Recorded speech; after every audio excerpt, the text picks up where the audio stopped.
If you look at Roblox in 2015 and 2017, they look like almost completely different games. 2015 felt more amateurish, with the majority of the Roblox games made by single developers, and the games were still pretty basic for its time. During 2017, we saw many more complex games enter the market. A good example at the time would be Jailbreak, which was the first Roblox prison game that had heists. I think 2016 was the year where Roblox changed its trajectory and planted the seeds for what Roblox has become today. Roblox truly started to explode in popularity in 2016. Of course, I went into more detail about this in another video, but to summarize, the platform was experiencing a massive uptick in active players, and ever since 2016, Roblox has been growing at an exponential rate. At the end of 2015, Roblox had just over 100 million registered accounts. In 2016, they doubled it in 200 million, and in less than 3 years, they hit 1 billion. The massive success of 2016 foreshadowed the level of success that was about to come in the later years. It was clear that 2016 was when Roblox turned into a niche online platform to one of the biggest that the world has ever seen. But this growing up theme of Roblox far extends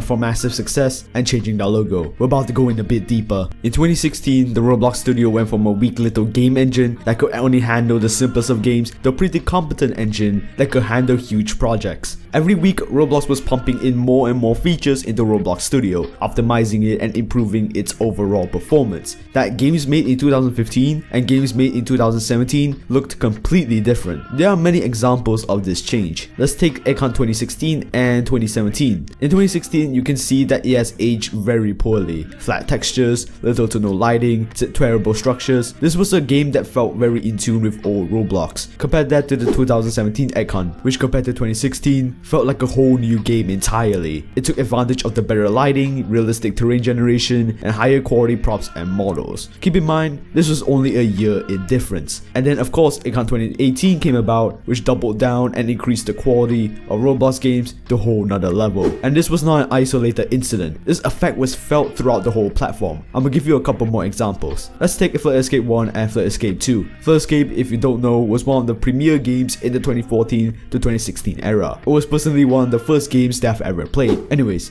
back in the middle of 2017, Crazy Blocks, the developer of Flood Escape, announced Flood Escape 2, and it was nothing that anybody could have ever expected. The original game was slow, clunky, and felt very amateurish. Flood Escape 2 improved on its original by being faster, incorporating more depth to its levels, and glowed up in its graphics, and this was only a 2-year difference. Let's take another example. Jailbreak, when it first came out, was one of the most technically proficient games of 2017. Its competitor for the top spot at the time was Prison Life, a game that roughly takes the same lines as Jailbreak, but Jailbreak was able to create a much more expansive map filled with customization, banks, the whole 9 yards. And honestly, it was just a superior game in general, and that's how Prison Life got dethroned in 2017. The jump in quality in Roblox games was noticeable in 2017, and that was because of the seeds that Roblox was able to generate in 2016 that led to this increase in quality. And ever since, Roblox games have gotten better in every single way. Games like Doors and Evade would not be possible 3 years ago. Roblox Studio at the time simply did not have the features to make these games look as good as they do now. So other than the logo change, graphical improvements, and another 100 million accounts, what did 2016 do for Roblox as a whole?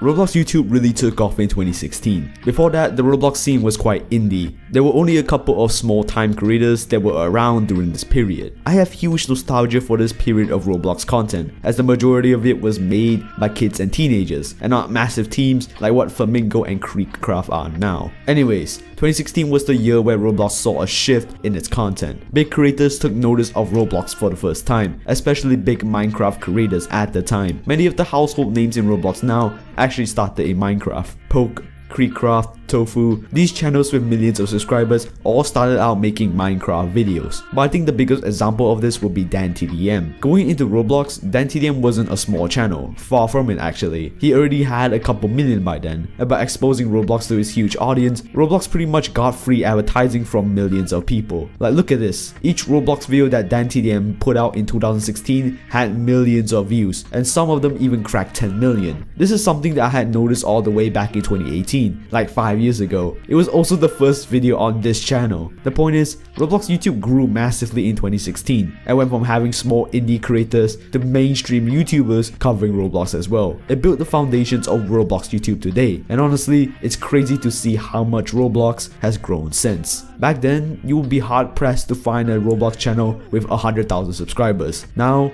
there are hundreds of them. Of course, there were a couple of other things that contributed to this growth too. Roblox went into VR for the first time and then made steady progress on its Sense, and also the introduction of DevX, which was a program that allows developers to exchange their Robux for real money. And for the first time, Roblox developers were able to make a living off of their Roblox games, which nowadays doesn't seem that important, but back in 2016, this was an idea that nobody thought would ever happen. Roblox also started taking international markets for the first time, and in 2016, it partnered with Tencent to bring Roblox to Chinese audiences. It actually was doing quite well until the CCP took over and just destroyed it, I guess. There were also the addition of a lot of quality of life changes, like group games. This allowed developers to put their games into a group, and that was a very wise decision considering that 90% of all Roblox games on the front page today are group games. There was also Roblox Education, I don't know, but it was a modified version of Roblox Studio that was targeted for schools. Comment down below if you ever had Roblox Education. Overall, 2016 was a transformative year for the game. It underwent serious changes inside and out and came out of the year stronger, bigger, and with a clearer direction. It was also the year in which I found Roblox for the first time, and I have a lot of memories from these times. It was a very nostalgic period for me, and probably for you too if you joined during this time. The platform was simpler back then. Anyways, if you watched till the end of this video, you're part of the top 20% of viewers, and I really appreciate you for the time that you have given for this video. If you have some more time to kill, I recommend my video on how Roblox has too many players. They actually reached 4 billion accounts very recently. And yeah, I'll see you there.